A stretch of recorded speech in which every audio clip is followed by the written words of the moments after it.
Jacobo Greenberg. Para algunos, un científico brillante, uno que estaba a punto de cambiarlo todo. Para otros, el protagonista de una desaparición misteriosa. Pero para entender el enigma, primero hay que entender sus ideas. Y sus ideas, bueno, eran de otro mundo. A ver, empecemos con la pregunta que lo inició todo para él. ¿Esta realidad que vemos, que tocamos, que sentimos tan sólida, es de verdad la única que existe? Para Greenberg, esto no era una pregunta para pasar el rato, ¿no? Fue la obsesión que movió toda su vida. Al principio, su camino parecía bastante normal. Él era neurofisiólogo en la UNAM, así que buscó la respuesta en el lugar más lógico, dentro de nuestra cabeza. Creía que ahí, en los circuitos complejísimos de las neuronas, estaban guardados los secretos de la conciencia. Pero se dio cuenta muy rápido de que hacer un mapa del cerebro no era suficiente. El problema no era solamente cómo funciona, sino algo mucho más profundo: la naturaleza de la experiencia misma. O sea, ¿por qué experimentamos algo en lugar de nada? Y aquí es donde la cosa se pone seria. Como él mismo escribió, no estaba estudiando un objeto, el cerebro. No, estaba estudiando la materia prima de la realidad, la experiencia. Y esto, claro, lo empujó mucho más allá de la ciencia tradicional. De repente, sus preguntas eran demasiado grandes para sus herramientas. ¿Los aparatos de laboratorio podían medir la actividad cerebral? Sí, pero no podían explicar el qué se siente ser consciente. Entendió que para encontrar respuestas tenía que mirar hacia afuera, hacia lugares que la ciencia de su época ni siquiera consideraba. Y es aquí donde su búsqueda da un giro de 180 grados. Se encontró con cosas que simplemente desafiaban toda lógica.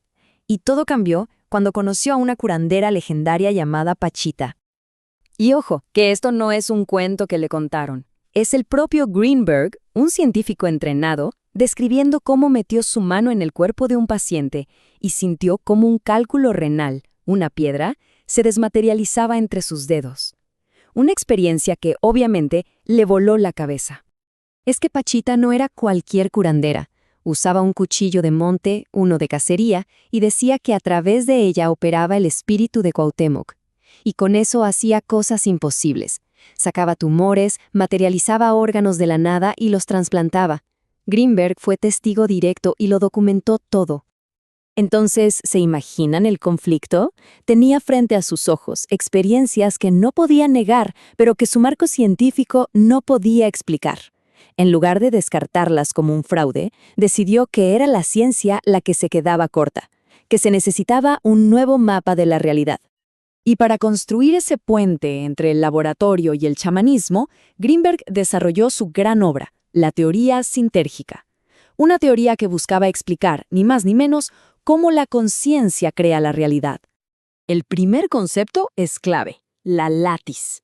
Para Greenberg, el espacio no está vacío, para nada. Es más bien como una red de energía, una matriz de información súper compleja donde cada puntito contiene la información del todo, como un holograma cósmico.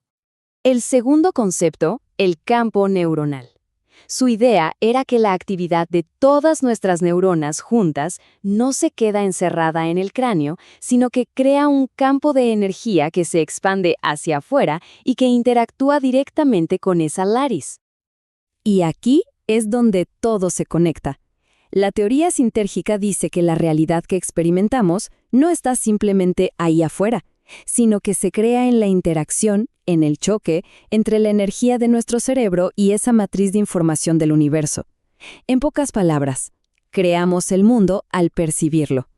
Su teoría era tan pero tan amplia que podía explicar desde la neurociencia más rigurosa hasta los conceptos más locos, como la telepatía o las realidades paralelas. Para él, todo era parte de un mismo fenómeno de la conciencia. Pero Greenberg no se iba a quedar solo en la teoría, quería ponerla a prueba. Y una de sus investigaciones más sorprendentes fue sobre algo que llamó la visión extraocular. Los resultados de sus experimentos fueron increíbles. Entrenó a niños para que con los ojos vendados pudieran ver, podían leer textos, identificar objetos, pero no solo eso, decían que veían para todos lados al mismo tiempo. Incluso algunos aseguraban poder ver los órganos internos de otras personas. Era la prueba de que la percepción podía ir más allá de los sentidos. Y el fenómeno se ponía todavía más extraño. Cuando los niños sostenían un cristal de cuarzo, decían que las fotos normales, en 2 dimensiones, se convertían en paisajes en 3 dimensiones en los que podían entrar. Era como si la mente, al interactuar con la lattice match, pudiera literalmente alterar las dimensiones de lo que percibía. Y toda esta investigación, desde las cirugías de Pachita hasta la visión sin ojos, llevó a Greenberg a su conclusión final, la más profunda y radical de todas, una que tiene que ver con nuestra propia identidad. Él llegó a la conclusión de que nuestra sensación de ser un yo separado, individual, es en el fondo una ilusión. Es una idea, una construcción del cerebro, pero no es una verdad fundamental del universo. Su conclusión final fue que la conciencia no es individual, es universal. Cada persona es como una ola en un océano inmenso de conciencia. Somos manifestaciones de una sola conciencia unificada, que se experimenta a sí misma desde miles de millones de puntos de vista. En el fondo, la conclusión es esta. La separación que sentimos entre yo y el mundo, entre el que mira y lo que es mirado, es un velo que crea nuestra percepción. Según Greenberg, en la realidad fundamental, el observador y lo observado son exactamente lo mismo. Y esto, claro, nos deja con una pregunta final.